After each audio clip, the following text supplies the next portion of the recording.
Christian here with St. Augustine TV. Today we are here at Fort Mose, not to talk about the story of this fort, but a story that was almost lost to time, that of the Black Seminoles.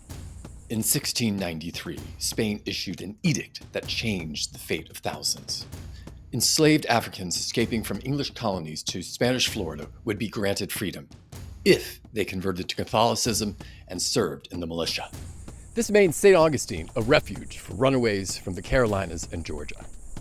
By 1738, the Spanish established Fort Mose, the first legally recognized free black settlement in what is now the United States. It stood just north of St. Augustine, guarding the city and standing as a bold challenge to slavery in the English colonies.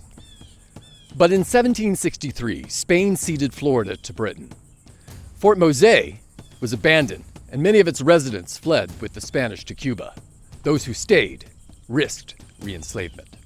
23 years later, in 1783, Spain regained Florida, and some free black people returned. But many found new homes, not in cities, but deeper in Florida's interior, joining a new native group, the Seminoles.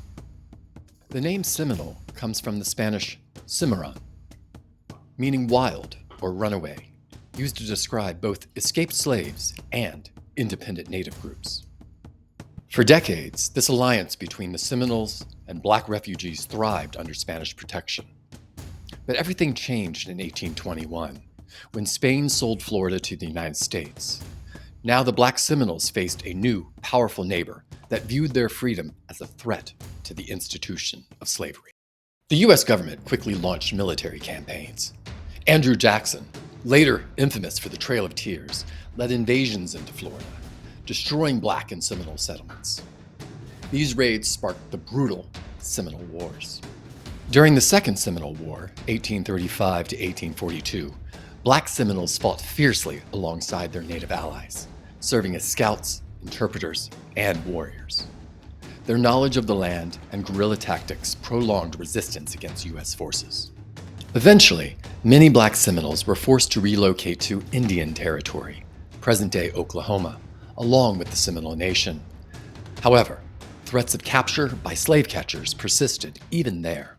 Seeking freedom, some black Seminoles later moved south to Mexico, where they served as border scouts for the Mexican government and found a lasting refuge.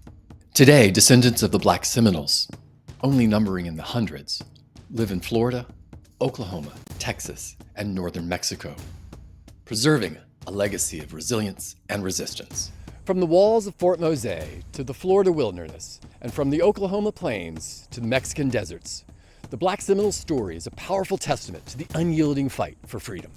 The Black Seminoles, America's first freedom fighters.